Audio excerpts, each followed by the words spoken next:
Kamu selalu ku tinggikan, ku agungkan selamanya.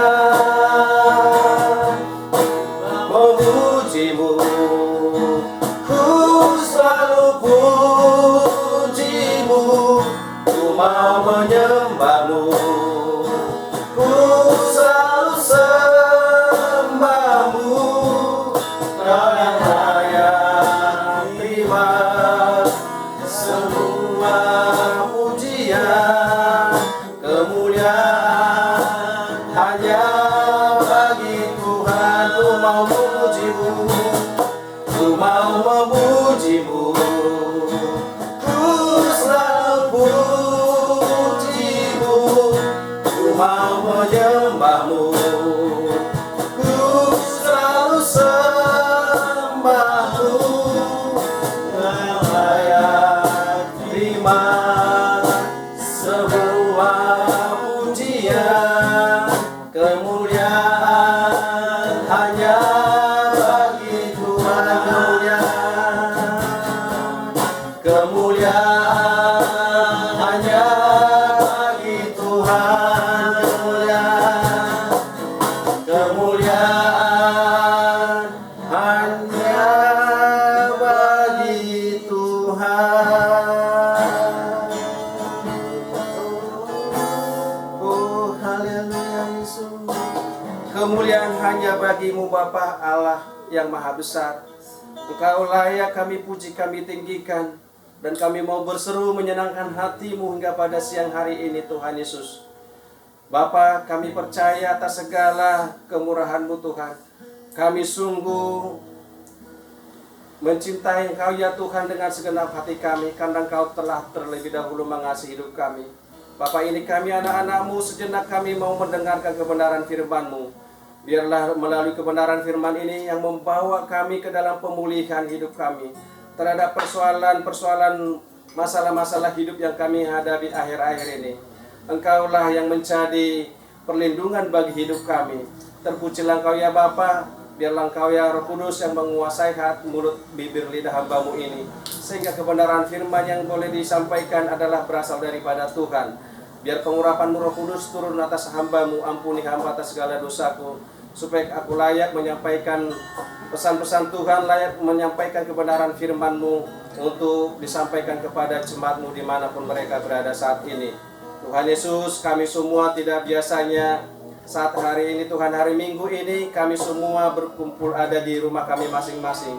Tidak biasanya layaknya kami berkumpul di gereja kami Tuhan, persekutuan kami di dalam ibadah kami, menaikkan pujian penyembahan kami. Tetapi Engkau Allah yang tidak terbatas dalam ruang dan waktu, untuk itu tidak dimanapun kami berada. Biarlah hati kami, mulut, bibir, lidah kami senantiasa berseru kepadamu, memuji menyembah Tuhan di tempat yang maha tinggi. Inilah kami ya Tuhan, anak-anak-Mu.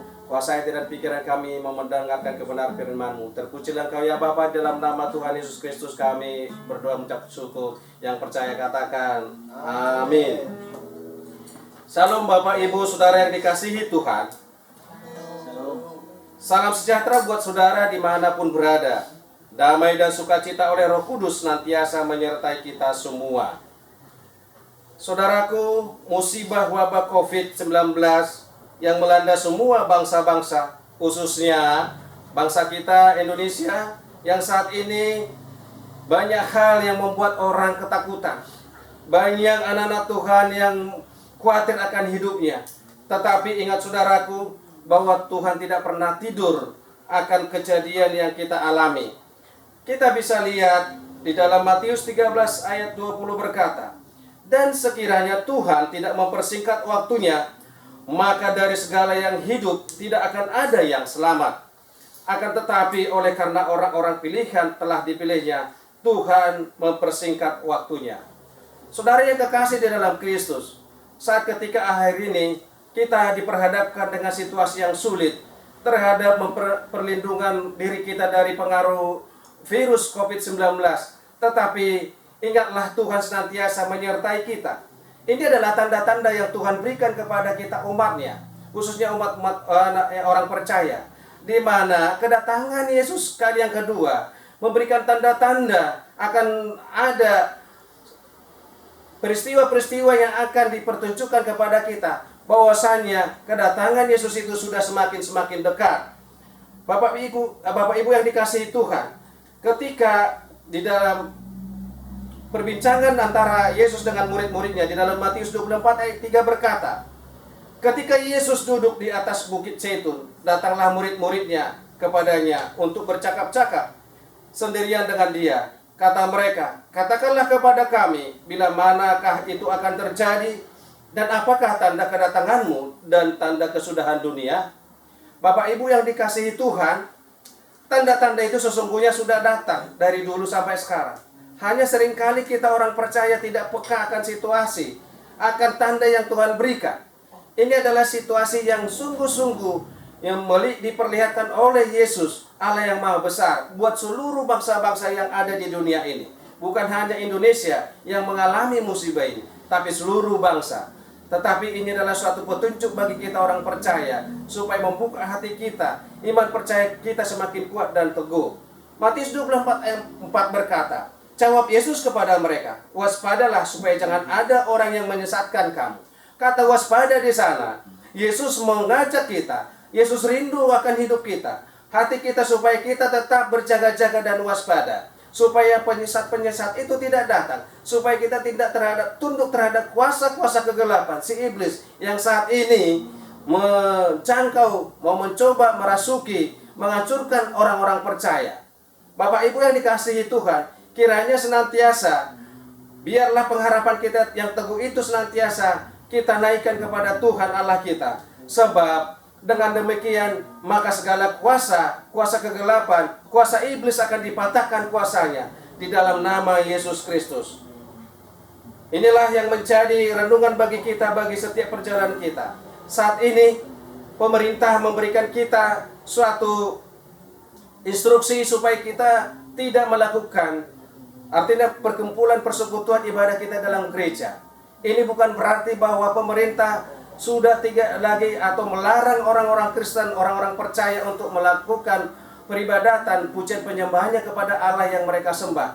Tetapi Bapak Ibu Saudara yang dikasihi Tuhan, itu bukanlah suatu perintah yang mematahkan iman kita, tetapi ini demi kebersamaan kita, supaya penularan virus COVID itu menghambat, tidak mewabah secara global. Untuk itu Bapak Ibu, mari kita ikutin apa yang disampaikan oleh pemimpin bangsa kita ini dan juga pemimpin rohani kita. Ya.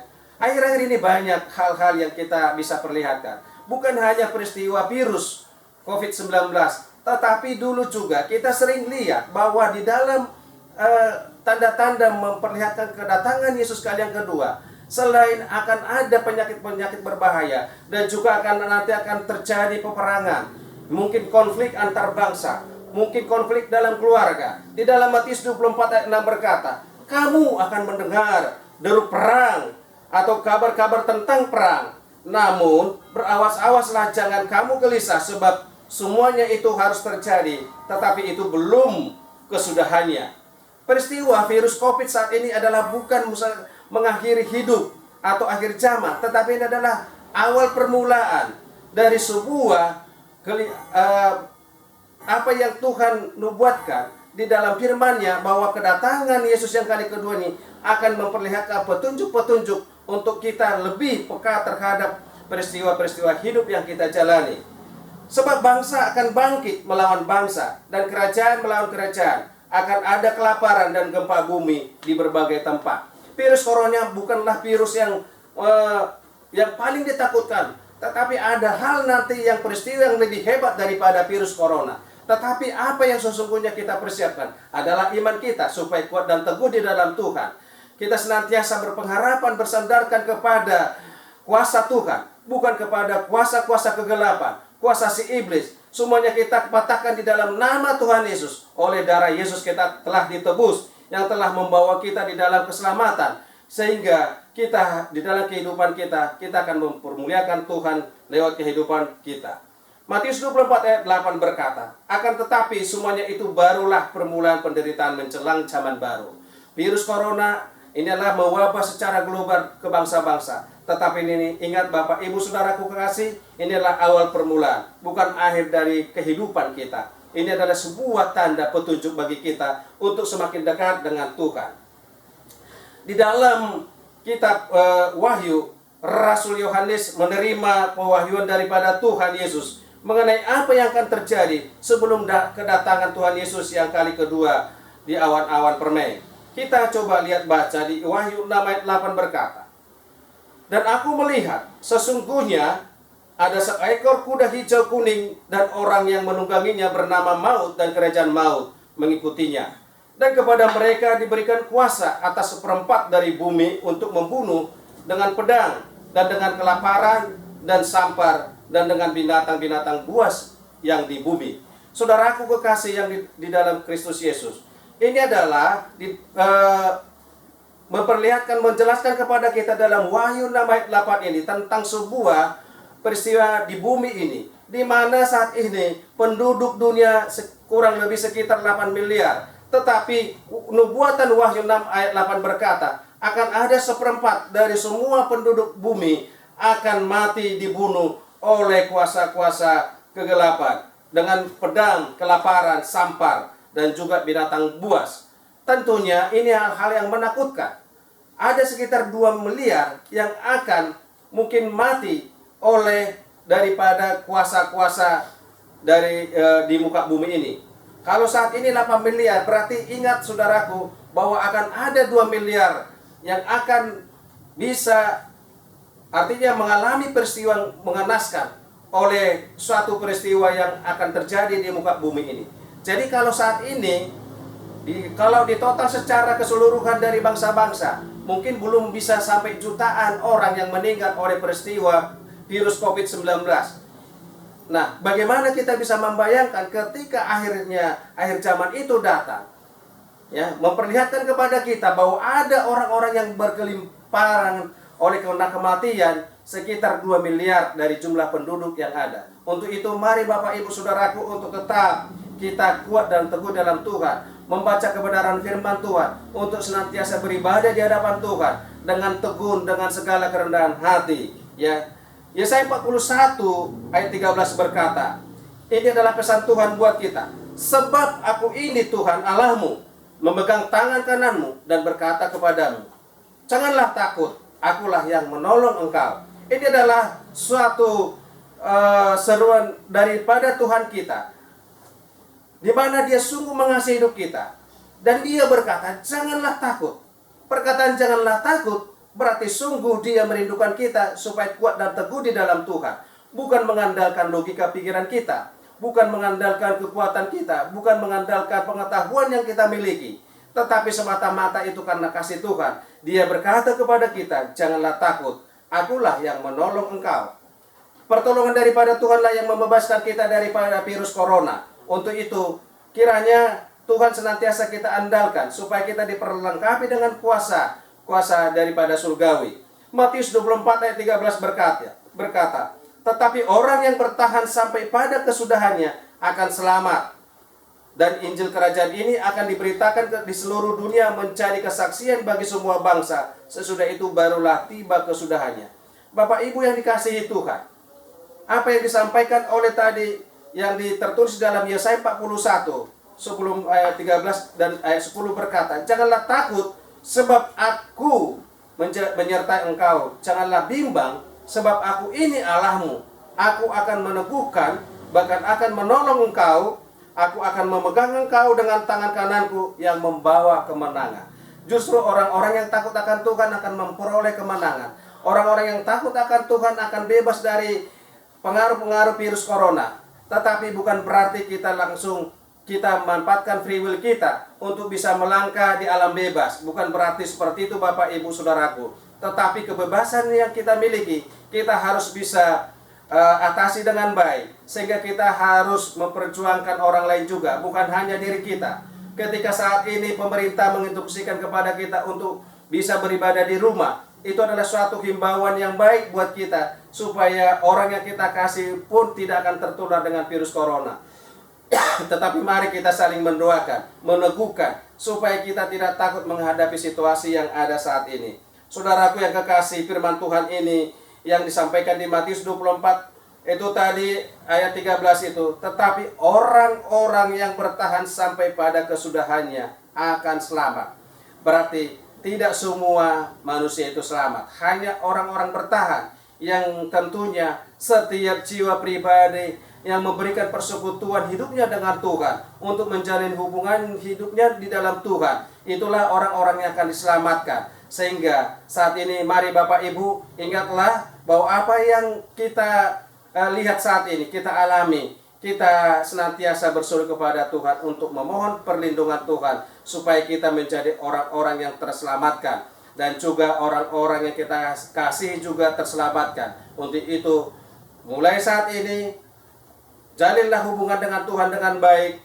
Mari senantiasa adakan mesbah pribadi dan mesbah keluarga sehingga Tuhan Yesus senantiasa dipermuliakan di dalam kehidupan rumah tangga dan keluarga kita masing-masing. Terpujilah Kristus, di dalam nama Yesus Kristus, Allah yang kekal, Allah yang kita sembah kekal selama-lamanya. Haleluya. Amin.